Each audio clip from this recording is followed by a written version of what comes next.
سلام دوستان آنجل کارت.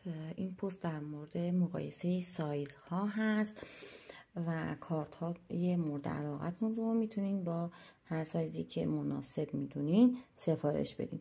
سایز جیبی کوچکترین هستش و یه مقدار از کبریت بزرگتره. سایز 10x7 که حدوداً نیم سانت از عرض و طول بزرگتر از پاسور هست. 11x6 که ارزش کمتر از سایز استاندارد هستش و برای دستای کوچیک مناسبه.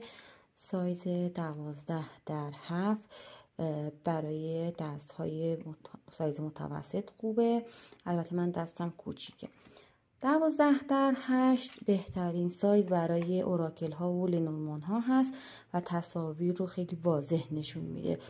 با عرض باریکتر دفرمه نشون میده سایز تصاویر رو.